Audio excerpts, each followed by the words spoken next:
Okay.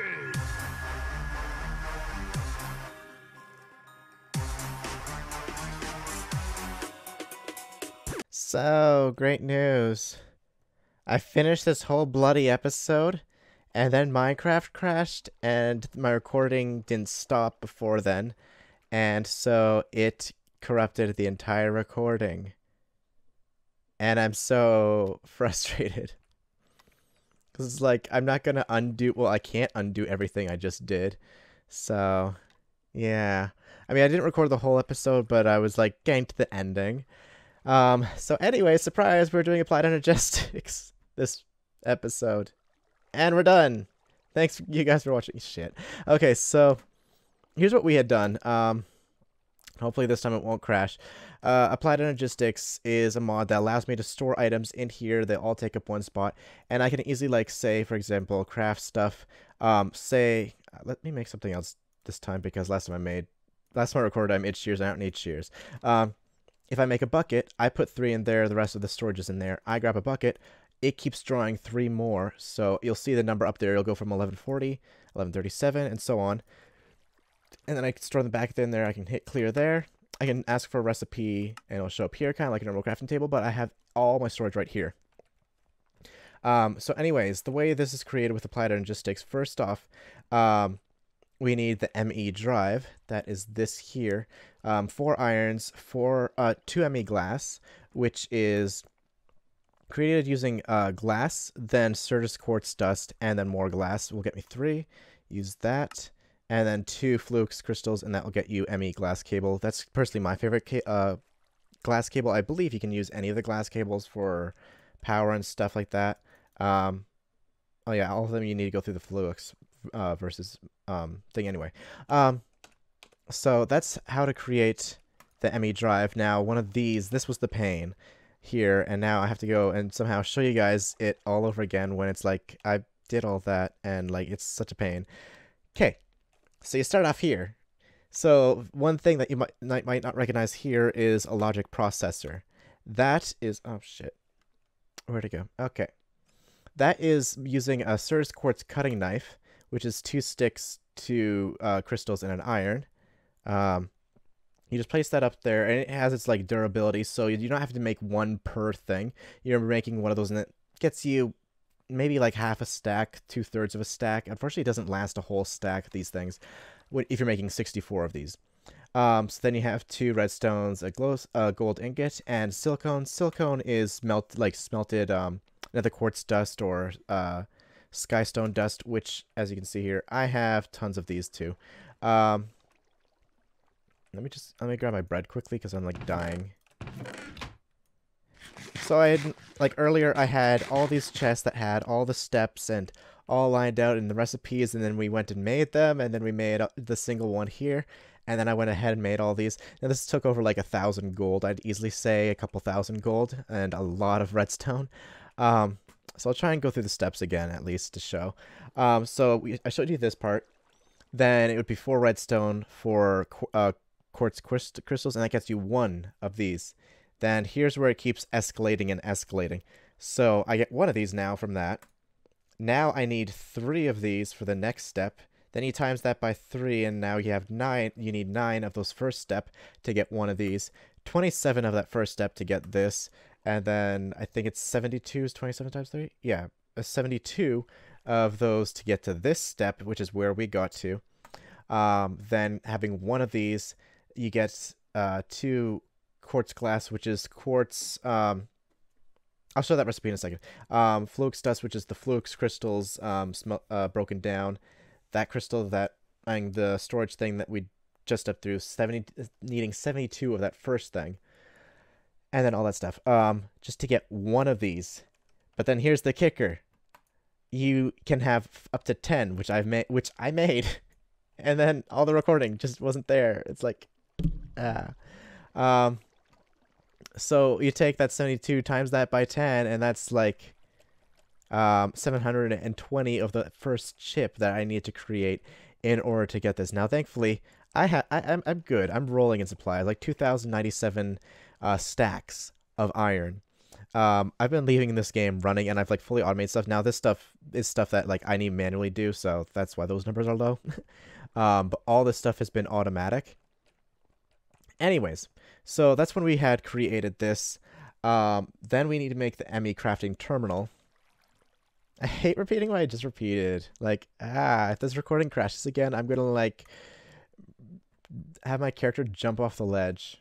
I don't know. So the crafting terminal, that's the screen that lets us look into this. Right now, I can't, like, I can right click and see this, but I can't see my items unless I have like a certain terminal that has to be connected in some way to this cube. Now, I could like have this terminal wherever I want, as long as there has some network connections to this. And like we'll dive more into the applied energistics network stuff, because using the ME controllers, you can make a massive network of this stuff. As well as like I can have many of these ME drives and just like a whole wall of them all filled up, and basically just continue to expand your storage, and it would still appear just in this one spot here. So anyways, how to make the terminal. So let's go to the beginning. You need an iron, 3 of the quartz glass, which I didn't actually show.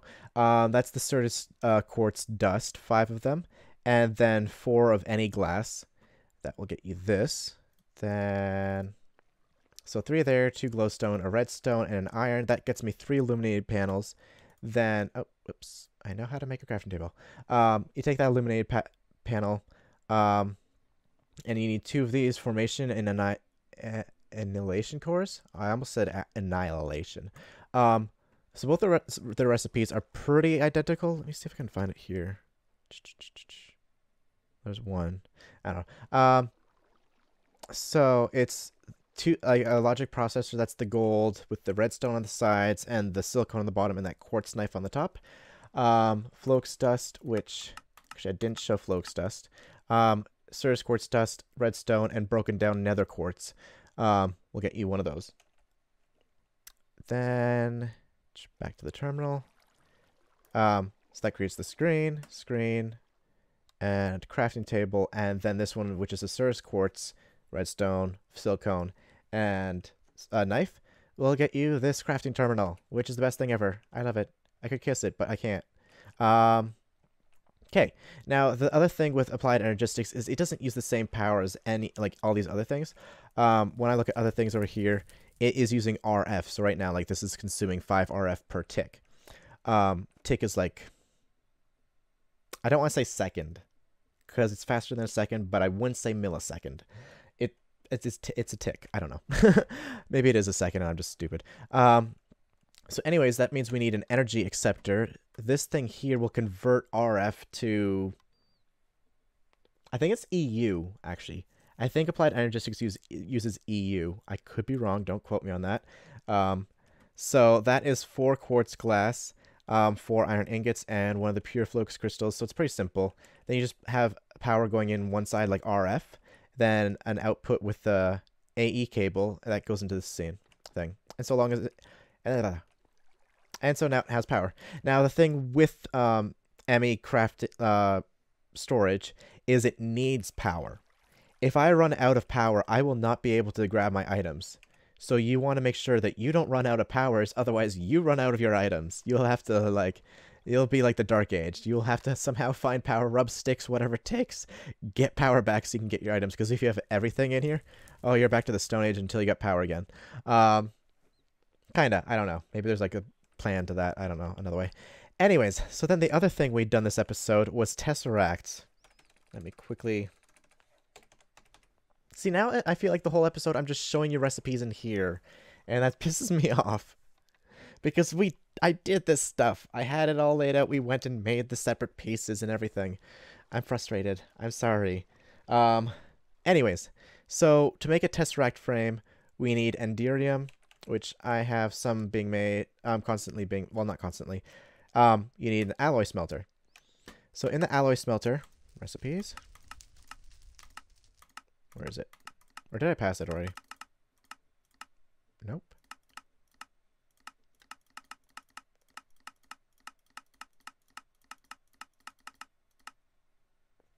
here we go. So to make Enderium, to make 2, you need 2 Ender Pearls, Pyrotheum Dust, which we had done on the previous episode, and Enderium Base. Now, Enderium Base is tin, silver, and shiny, or I think it's called, yeah, platinum. So I have those up here, the Enderium. Those, basically what I've been doing is grabbing this, I place into this chest, I place the Pyrotheum and Ender Pearls, and it automatically goes and makes some for me. So then using that, you need 4 of those, 4 hardened, or I keep trying to see the other option. There's like the quartz one, fused quartz. Fused quartz, you just place quartz in the arc wielder and you'll get it. Did I call it an arc wielder? I feel like that's wrong. Alloy smelter. An arc wielder, I'm pretty sure, is weapon in red faction or something. I don't know. So that gets the frame. Now with the frame, you need to put liquid in there. So I just used the smeltery, and basically we had created 4 tesseracts. So that was 4 buckets of Resonant Ender. Resonant Ender is smelted Ender Pearls. So this makes 250, so that means you need 4 per tesseract, so 16 in total. Exactly 1 stack of Ender Pearls that we need to make our 4 tesseracts. Then, once you had the liquid in there, you surround it with bronze and silver, and we end up with tesseracts. And that is where we are in the episode. I did all that stuff, and now I feel like I'm just explaining it, and I'm annoyed. Oh, also, I need to re-show the update of things that changed. So in order to prep for this episode, I need to get like this whole stuff here. Certus quartz and yellorium is for a future episode when we do Big Factory, I think it's called. But anyways, so to get the Certus quartz, we need to sieve sand, and so here I have more pulverizers, kind of like what I was doing here to get to the dust. But this is just getting me sand. So it takes the cobblestone down to gravel, gravel down to sand. Sand gets stored in here just so I can have excess sand. And then that was brought to the sieves. The sieves would break it down, and they would bring it all over here.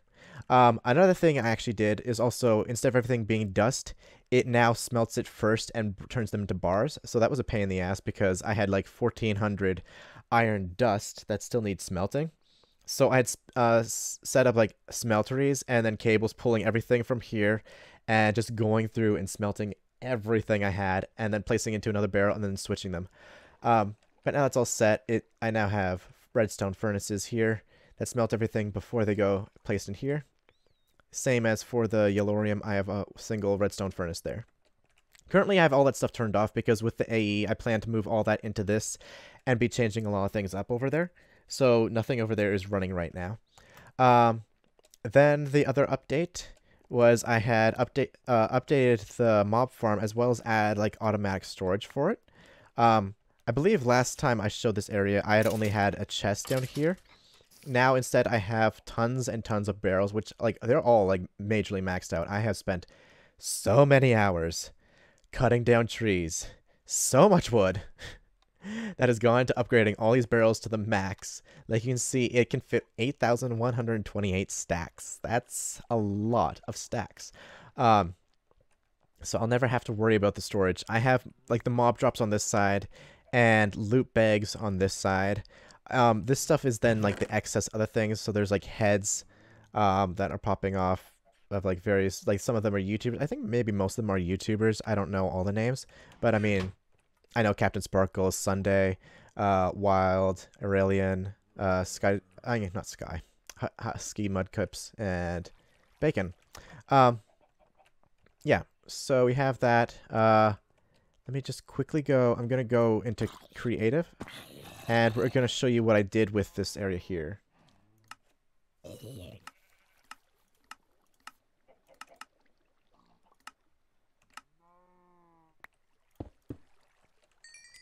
Okay, so something I changed in here is first I kind of padded the wall here so that nothing is going to be able to land on the cable here because I've added more platforms.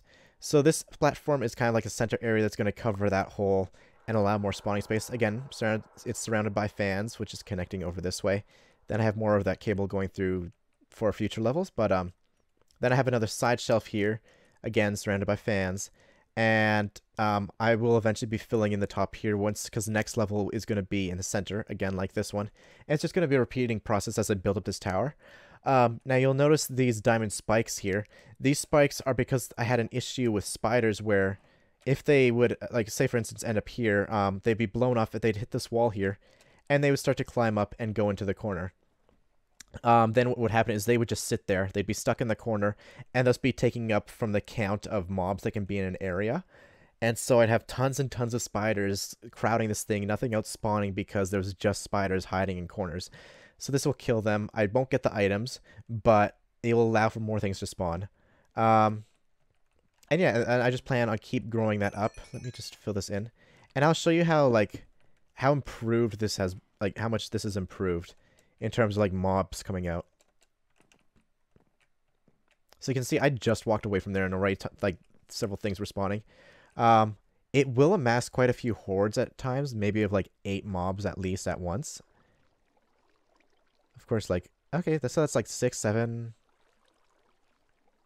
8. Well, things are dying and going, but, like, it's filling up much faster, and I plan on just keep growing that up as I play through the game. Next thing I changed, I'm going to stay in creative just to show stuff.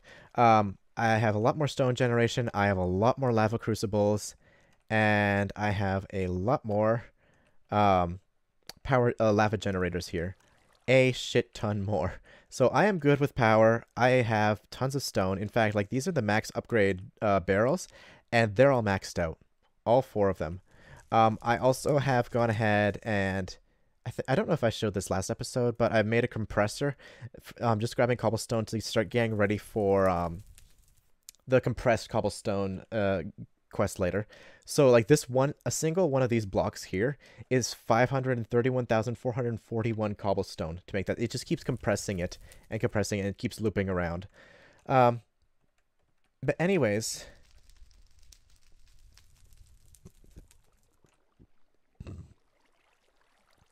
I want to get back onto what was the main point of the episode, was AE, Applied Energistics, and the Tesseracts. Tesseract is a very handy item. It allows me basically to take anything from one spot to another. So say, I'm trying to think of showing an example. Okay, let's say that, pretend this is a Tesseract. So I'm taking all the items that are popping out of here, and they're all going into this Tesseract. Then I can have a Tesseract somewhere else, say here, and it's pulling those items out and putting them into storage. These two points do not need to connect. I can have now all these items that are popping up over here, and instead have this cable connect to a single Tesseract and another Tesseract all the way over here, and everything that's coming from that mob farm is going to appear over here. So it is, like, it's amazing what a Tesseract can do. Now this also works for fluids, so I can have all that lava power going to another place. So if I want to build another area for lava generators that wasn't nearby, I could just go ahead and build, like, a field anywhere else and add a Tesseract, and it works. And this also will allow me to get things from the nether to the real world, and from the end to the real world. So I could leave, like, a lava pump over in the nether and have it bring lava into my real world and just be pumping that out. Now, then I have to, I believe there's something else I'll need. I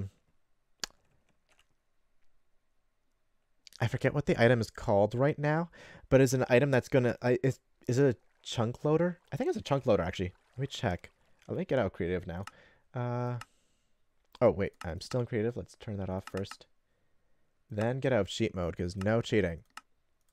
There we go. I think it's called chunk loader. Yeah, so this is a chunk loader. Actually, I've never seen this one, chicken chunks. That's weird. Anyways, chunk loader, basically what it does is it's, say I'm too far away. Oh, look, there's Husky Mudkips. There he is. Oh, he's gonna die. Oh, I almost thought I could fly, and I could not. Okay, he just died. But, anyways, it's like me standing here, basically. This won't exist if I was, like, on the other side of the planet. Nothing would be happening over here. With a chunk loader, this chunk will keep acting as though I'm nearby, even when I'm far away. So say I'm trying to draw lava from the nether while in the real world, it's not going to work unless I have a chunk loader there. So to show as an example here, or what I have set up, is I have it pulling stone away from one of the barrels here. Currently, there's frequencies that I can set, so I have them both on channel 1, And in there, I have a channel called stone. So this is just transferring cobblestone. So right now, under my configuration, I have it telling to send items. So only send items. It won't receive items. So items can come into here, and then it sends them out. It's not looking for a place to receive items. So this is just sending them. And for everything else, like fluid and energy, it is blocked. Then over here, I have it connected again to 1, and under 1 I have the options this. So let's disable and let's connect to like 123. Under 123, I'm no longer connected to stone, but if I disable connect to 1, then I'm connected to stone. I've told it to receive items, so the opposite of the other, and thus I have the items coming in. I told then my cable here to extract, and here we go. It is grabbing me stone. Now we're going to stop that as well. And we're just going to grab both these. There we go. And I'll just let that finish it up. But anyways, so that's the idea of that. The plan is now, after all this stuff is done, it's going to go into one of these. And this will then bring it into my storage. So this area over here is going to have a big transformation soon, where it's no longer going to have to go in any which direction. It can all just go into tesseracts, and tesseracts send them all to another spot and to another spot, so it could all be leveled. But anyways, that's where we're going to end off this episode before my game crashes and stops recording and corrupts again. So that's where we're going to end off. Thank you guys for watching. I'll see you guys with hopefully a better video next time where I'm not having to just explain what I just did. Because that made this episode very dull, and I apologize for that. I mean, in order for me to get all the supplies that took to make all this again and get that all ready would have taken me another couple hours. Just for like the game to possibly crash again. So anyways, thank you guys for watching. I'll see you guys with another video soon. Goodbye.